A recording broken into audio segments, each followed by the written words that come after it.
जय माँ मरी आप सभी को। मरी माँ सदा सहाय। आज मैं आपके लिए एक जानकारी का विषय लेकर के आया हूँ जो कि अति महत्वपूर्ण है। नेक्स्ट मंथ यानी कि अक्टूबर 2024 में शारदीय नवरात्रे प्रारंभ होने जा रहे हैं, जिसके लिए ऑनलाइन रजिस्ट्रेशन चालू किया जा रहा है।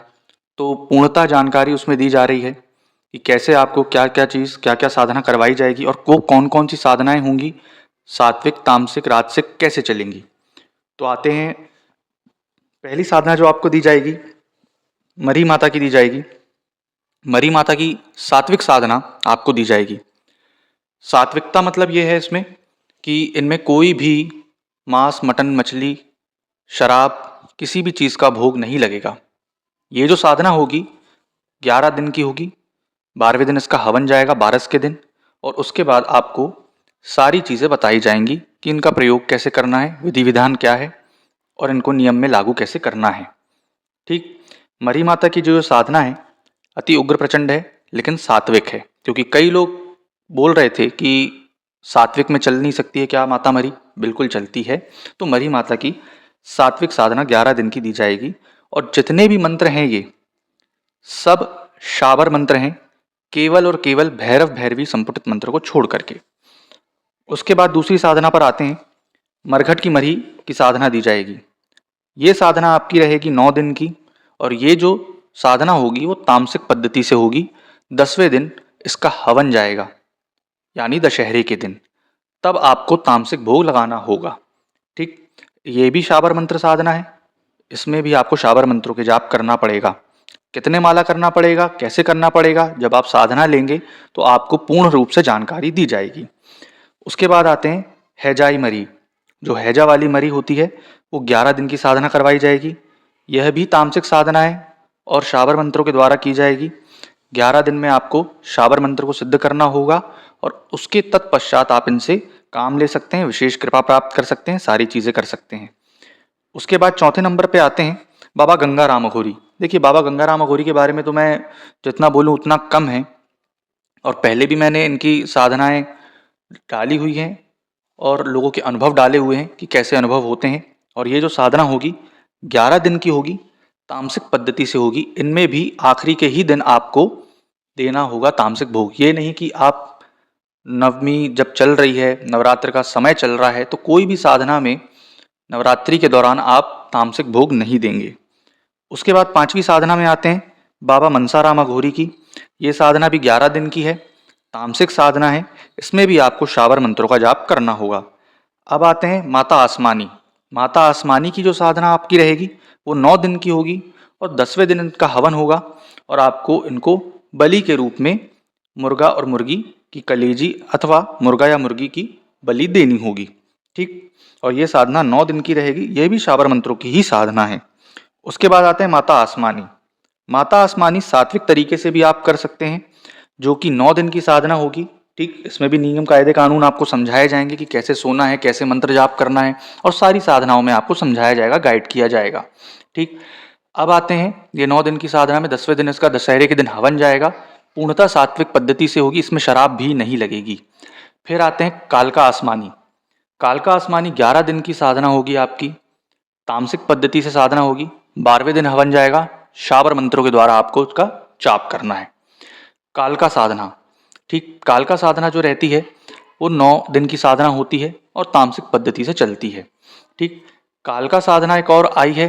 जो कालका होती है वो सात्विक पद्धति से भी चलती है, परंतु आपको 2 दिन उससे ज़्यादा देना पड़ेगा, जो कि 10वें नंबर की साधना है। अब 11वें नंबर पे आते हैं शारदा माता। माता शारदा का ग्रामीण मंत्र, जो कि बहुत उच्च कोटि का होता है, जो तामसिक होता है, जिसमें बलि लगती है, तो वो आपको 9 दिन में सिद्ध कर सकते हैं। ये 11वें नंबर की साधना है। फिर आते हैं 12वें नंबर की साधना में। 12वें नंबर की जो साधना है माता शारदा की है। माता शारदा की साधना है सात्विक पद्धति से है, पूर्णतः सात्विक पद्धति आपको उसमें अनुसरण करनी है। 11 दिन की साधना होगी शाबर मंत्रों के द्वारा और 12वें दिन इसका हवन जाएगा। उसके बाद आते हैं जो एक ही मैंने बताया था पहले वीडियो के स्टार्ट में, एक ही संस्कृत मंत्र दिया जाएगा, भैरव भैरवी संस्कृत मंत्र साधना। यह पूर्णतः सात्विक है, इसमें कोई भी तामसिक चीज़ों का यूज नहीं होगा। 11 दिन की साधना रहेगी और प्रतिदिन आपको 7 माला जाप करने होंगे, क्योंकि ये संस्कृत मंत्र है। ठीक, संस्कृत मंत्र लेट होते हैं सिद्ध और शाबर जल्दी होते हैं सिद्ध, ये आपको समझना होगा क्योंकि कलयुग है। 14वें नंबर की साधना आती है काल भैरव शाबर मंत्र साधना। ये बहुत उग्र प्रचंड है, ये साधना बहुत उग्र प्रचंड है और बहुत जल्दी ही ये आपको कला बताने लगते हैं। 11 दिन की साधना होगी और यह जो रहेगा पूरा तामसिक विधि विधान रहेगा। फिर 15वें नंबर की जो साधना है माता आसू मेहतरानी की है। माता आसू मेहतरानी की जो साधना आप करेंगे वो 11 दिन की रहेगी और यह भी तामसिक साधना है, सात्विक साधना नहीं है। 16वें नंबर की जो साधना है शारदा कालिका। ये जो संपुटित मंत्र चलते हैं, जैसे मैंने अभी बोला कालका आसमानी, फिर शारदा कालिका, तो ये संपुटित मंत्र चलते हैं।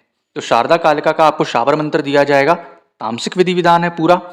लास्ट के ही दिन आपको तामसिक विधि विधान देना है और आपको 9 दिन की साधना को कंप्लीट कर सकते हैं। दूल्हा देव साधना 17वें नंबर पे आती है। 10 दिन की साधना रहेगी, ठीक, क्योंकि दशहरे के ही दिन इनकी पूजा की जाती है। उल्टी रोट अठवाई वगैरह वगैरह सारी चीज़ें चढ़ती हैं, उड़द के बड़े, ठीक, बेसन वगैरह आपको चढ़ाना रहता है। 10 दिन की साधना रहेगी और इसको आप 2 पद्धति से चला सकते हैं दूल्हा देव जी को, एक सात्विक और एक तामसिक। 11वें दिन जब आप हवन डालोगे तो आप तामसिक अथवा सात्विक भोग दे सकते हैं और उनको प्रसन्न कर सकते हैं। 18वें नंबर पे आती है महामाई मेलडी, गुजरात में बहुत फेमस है। तो माता मेलडी की जो साधना रहेगी वो तामसिक विधि विधान से रहेगी और ये 11 दिन की साधना है। शाबर मंत्र आपको दिया जाएगा। 19वें पे आते हैं करुआ वीर साधना। करुआ वीर के बारे में तो आप पहले ही जानते हैं, ग्रामीण तंत्र में उच्च कोटि अग्नकोण में आते हैं। तो इनकी साधना जो रहेगी तामसिक विधि विधान से होगी। 11 दिन का आपको उसका अनुष्ठान करना है और 12वें दिन इनका हवन जाएगा। 20वें नंबर और आखिरी में आते हैं बाबा बेहानार सिंह। बेहानार सिंह मैंने पहले भी बताया है, बहुत उग्र कोटि के हैं। ये भी साधना जो होगी आपकी 10 दिन की होगी, 11वें दिन हवन जाएगा और तामसिक विधि विधान होगा। अब इन जो 20 साधनाओं में आपको परहेज क्या रखना है, आप पहले ये समझ लीजिए। जब तक आपका साधना पीरियड चल रहा है आप नीचे शयन करेंगे, नखून नहीं काट सकते, बाल नहीं काट सकते, दाढ़ी नहीं काट सकते, ठीक। तामसिक आहार कुछ नहीं लेंगे, तम्बाकू, बीड़ी, सिगरेट, गुटखा, पान, शराब, मांस, मटन, मदिरा, ये सारी चीज़ का आपको परहेज करना है। जिस दिन आपका अनुष्ठान कंप्लीट हो जाएगा, पूरा हो जाएगा, उसके दूसरे दिन के बाद से आपको जो करना है कर सकते हैं। इस साधनाओं में आपको सारी चीज़ बताई जाएगी कि इस मंत्र को कितने माला जाप करने हैं, माला कौन सी रहेगी, आसन कौन से कलर का रहेगा, आसन कैसे लगाना है, क्षेत्र कीलन कैसे करना है, रक्षा कैसे करना है, सुरक्षा घेरा कैसे डालना है, शरीर कीलन कैसे करना है, आसन कीलन कैसे करना है, दिए का मुख कौन सा होगा, किस कोण में होगा, किस दिशा में होगा, कौन सी कोटि रहेगी, ये सारी चीज़ आपको विवरण दी जाएगी। जब आपकी साधना कंप्लीट हो जाएगी तो उसके बाद आपको बताया जाएगा मंत्रों को प्रयोग में कैसे लाना है और कैसे जान पाएंगे कि मंत्र सिद्ध हुआ है और मंत्र की कितनी प्रभाव है।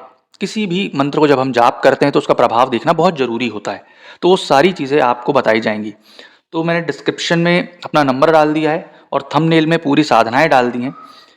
और अगर आपको इनमें से कोई भी साधना चाहिए हो तो आप संपर्क कर सकते हैं, डिस्क्रिप्शन में नंबर डाला हुआ है। इसकी जो दक्षिणा राशि रखी गई है 4100 रुपये है। 4100 रुपये दे करके आप मंत्र विधि विधान पूर्णतः चलाने का तरीका जरिया पूरा प्राप्त कर सकते हैं। और ये दक्षिणा मेरे लिए नहीं है, मैं यहाँ कमाने नहीं बैठा हूँ, पहले ही बता दे रहा हूँ, ठीक। मेरे पास हाथ पैर दिए हैं माता मरी ने, तो मैं उससे कमा रहा हूँ। ये जो पूरी दक्षिणा राशि है माता मरी के मंदिर निर्माण हेतु ही है। तो आशा करूँगा आपको जानकारी पसंद आई होगी और आपको अगर साधना चाहिए तो संपर्क कर सकते हैं। जय माँ मरी।